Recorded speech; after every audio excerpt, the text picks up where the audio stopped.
Hello, good afternoon, good evening, good morning, wherever you are.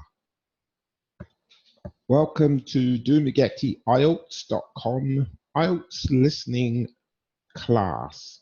Today's class is called Diagram Labeling.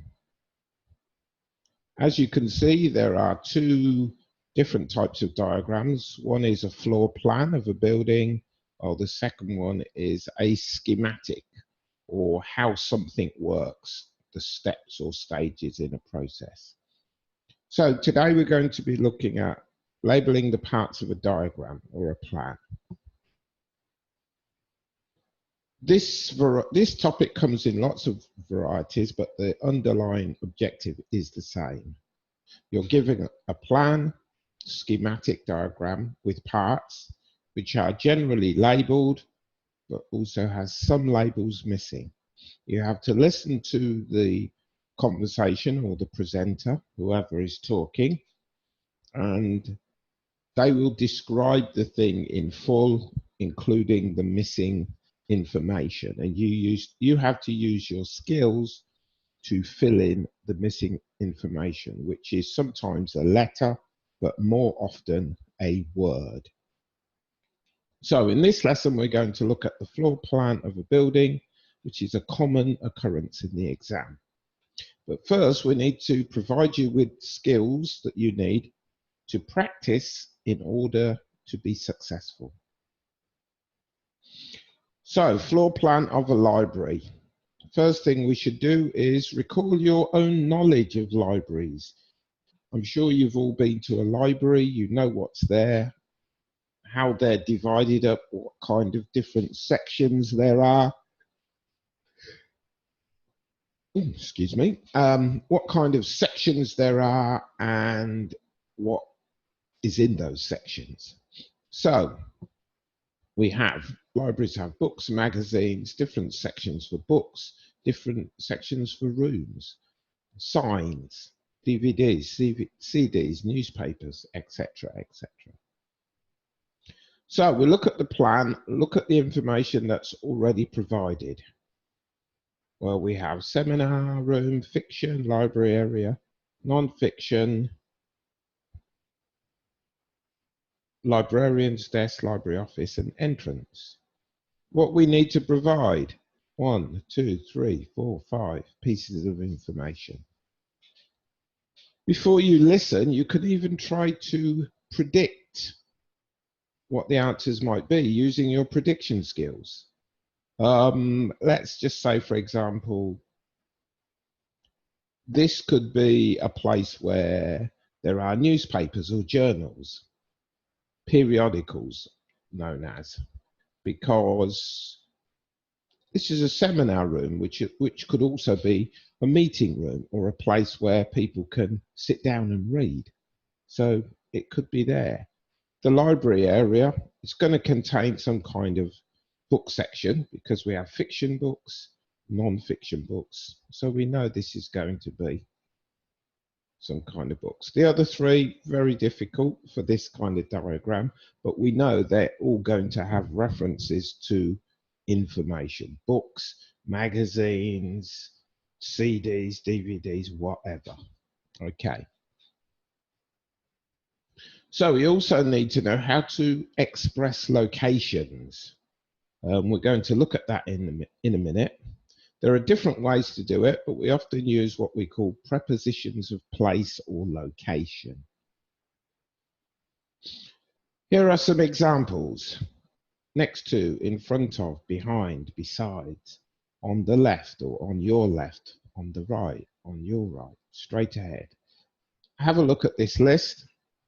These should be enough for what we call two-dimensional surfaces, only one surface. If it's flat, we don't need to say, for example, on the first floor, on the second floor, because there's only one floor. Here we have our list of possible choices. We know that there are 9 here, but we know that we only need 5. So 4 of them will not be used.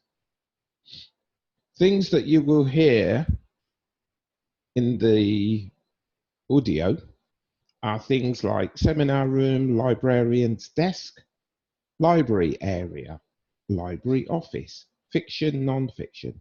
All of these things are actually on the plan, so they will be mentioned. And you need to listen to them carefully because they also will be used as references to other things. For example, they might say next door to the seminar room. So you've got to be able to hear seminar room to know what's next door to it. So when you hear it, you listen more intensely because they're mentioned in the seminar rooms. You want to know what's next door to it. So listen for these things also. Okay, I've just mentioned that. Option elimination is also another thing that you may need in the exam. For example, here in a library, an art collection, tourist information, I don't know, let's see, meeting room, maybe those three things. They don't need to be in a library, and many libraries probably don't have them. So this is an option. This is not a very good example, but there are sometimes things that are very obviously not correct. So you can look at those things and you can throw them out and say, that's obviously not the answer. So you just remove it. So that's what we call option elimination. 5 options will be required. We've already said that, and we have 9. For sections like this, the most important things are to be able to recognize locations and listen for sections on the list. Whatever you don't hear, you don't need. You've got to be able to understand these things. If you don't, you won't be able to recognize where things are because these things are used a lot. Okay, here are the same list of things with just a few more I've added. Through, straight on your left, on your right, on the far wall. This will become clear later because it's in the actual audio. These things are called prepositions of place or movement and prepositional phrases. A phrase is 2 or 3 words together, but they don't include a verb. They include a noun generally. So, for example, on the right, there's your preposition. The whole thing is a phrase because there's no verb in it. A clause has a verb is in a clause. A noun is in a phrase. So that's the difference between a clause and a phrase. So these are prepositional phrases, some of them. In front of, on the left, at the side of. They would be prepositional phrases. So you need to recognize all of these things. So let's continue. Here is a list of things that I recommend for this particular exercise. Any kind of plan is follow these steps. Look at the title, understand what it's about. Look at the instructions. You should already know about that. You should read them. How many answers are there? How many choices? Get that sorted straight away so you just know how many you're looking for and how many choices there are. If it is a plan, what kind of shape is it? If it's a particular shape, there may be certain prepositional phrases that won't be used. Above, below, they might not be necessary. So just look at it and think of the things that could be used in it. Do some prediction if it's possible before you listen. And again, another point here, think of things that may not be in a library. Art collection, tourist information, meeting rooms. These 2, there's a strong possibility. This one less so. But remember, 4 things are not correct. That could be 3 of them. It narrows down the options of the things that you've got to pick. So it just makes it better. So when you begin listening, listen for the first location because that's going to be your reference. And basically, if you don't begin your reference properly, you can get lost. So if it's, for example, the entrance to a building or a starting point, you've got to make sure you hear that clearly.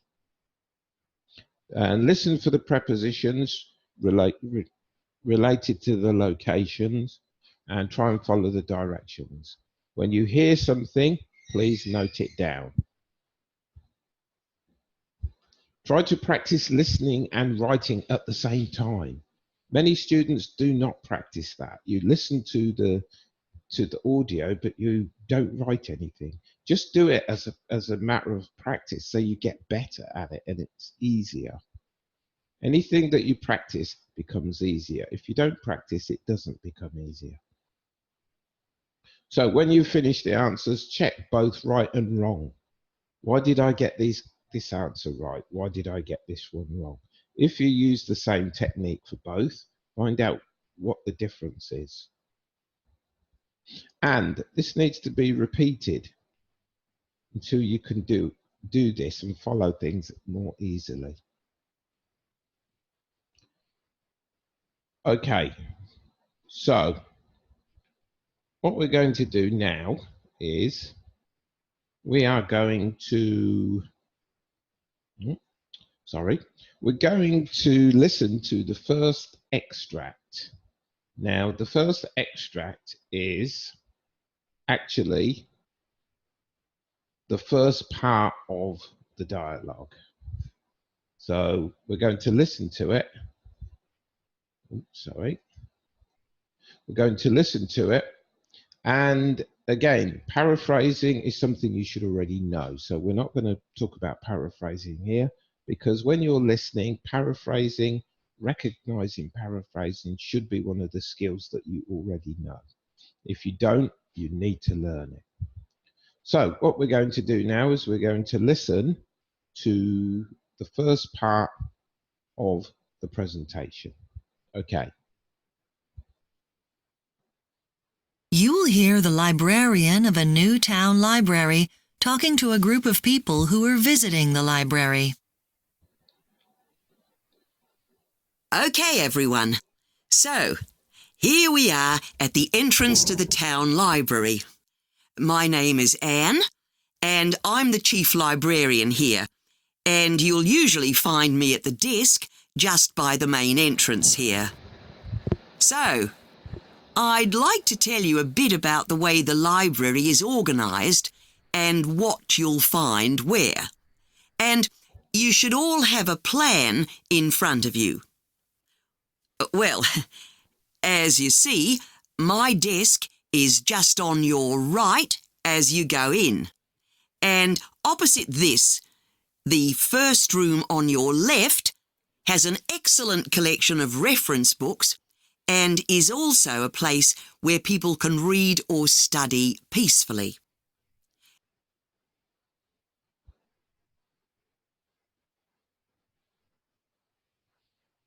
Okay, so now what we're going to do is we're going to look at some of the things that we listen to so we can work out how we get our answers.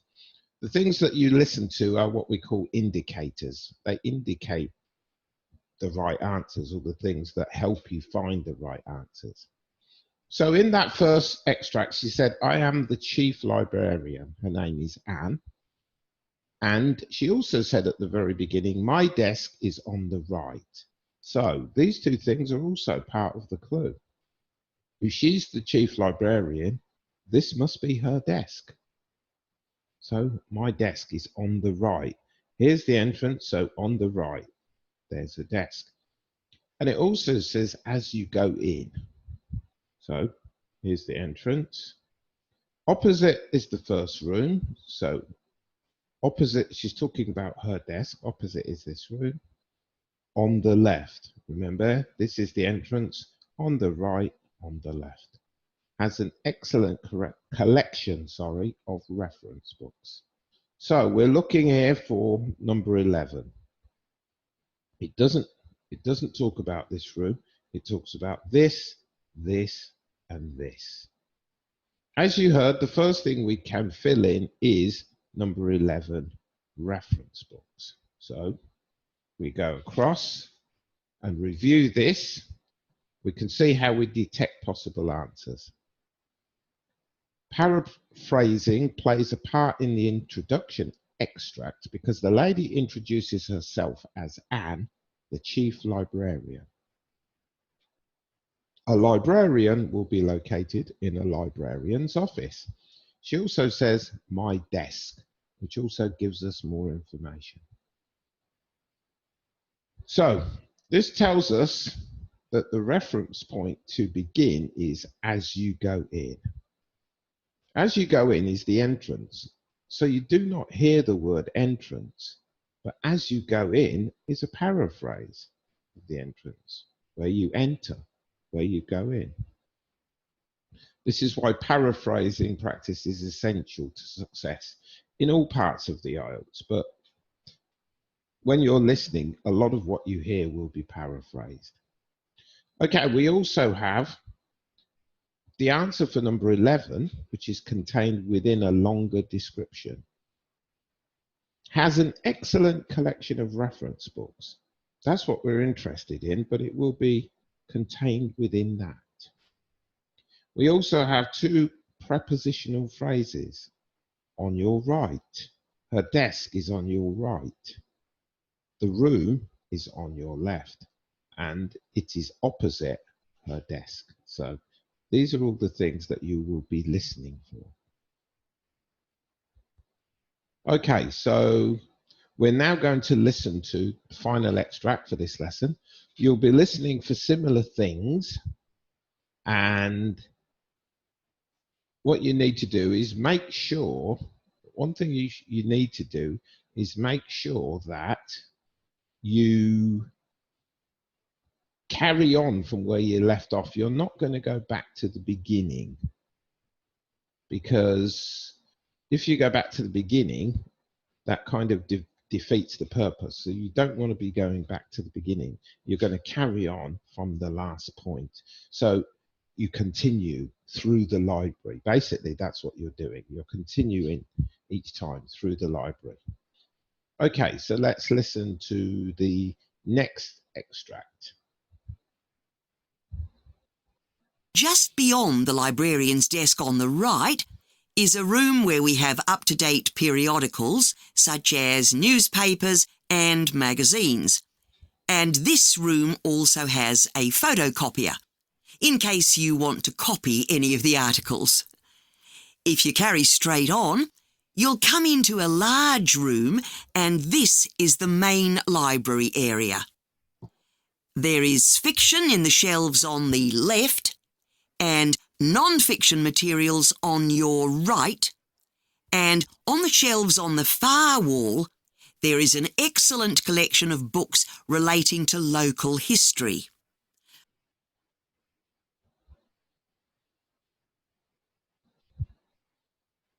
Okay, so let's now look at the same thing. Let's look at the indicators, but this time we're going to look at answers for number 12 and number 13 because they are contained within that extract. So the indicators for this are on the far wall. These are not in order. The only reason I've done this is because I wanted the arrows to be more sequential, because if I did this before and the arrows were crisscrossing each other and it just looked very confusing. So these things are not in order, but I'm going to point them out to you. So she says on the far wall. Here at the bottom, the far wall means the wall furthest away from you. So when you enter the room here, obviously this is the right wall, the left wall. This wall is the wall that's furthest away. And that's a term we use, the far wall. Okay, so we have an excellent collection of books relating to local history. So we're talking about this here. Fiction on the left, non-fiction on the right. Main library area, which is here. This is all the library, but this is the main section, so we just add main. Just beyond the librarian's desk on the right. Beyond means just after. So here's the librarian's desk, and it's just beyond on the right here. So it's this room we're talking about. Up-to-date periodicals, such as newspapers, magazines, that's what it says. So we know that it's got to be this here, number 12. And then we also have the last thing here, carry straight on. So they talked about this room, which is on the right, just beyond the librarian's desks. So after they talked about that, if you carry on, it means continue walking or continue through. You will come to the main library area. So they're all the indicators that tell us what we're looking for. Okay, that's the end of the lesson. Again, use the techniques provided here. Practice and improve your skills. This is one component of the reading exam. Hopefully, if we can get through all of them, we'll provide you with videos for most, if not all, the components of the reading exam. But it's also up to you to practice. We can give you the information, but it's up to you to practice. Please subscribe to our channel, and also please like it, and please comment. Likes, comments, and subscribing are the three main ways that can help us to increase our channel. So please like, please tell your friends, please tell others about us. And we would like to increase our subscribers and eventually do live streaming classes to a decent size audience. So that's why we want to grow our channel. Visit our website. There's plenty of material there. There's rates for our classes. If you would like a class with myself or another teacher, you can go onto our website and book classes. You can also, if you want, do one of our online courses. We do an IELTS 20-hour, an IELTS 10-hour, and also a grammar awareness for IELTS course, which is purely grammar based, just to get you prepared for doing the sections of the IELTS. Okay, thank you for your time, and see you in the next video.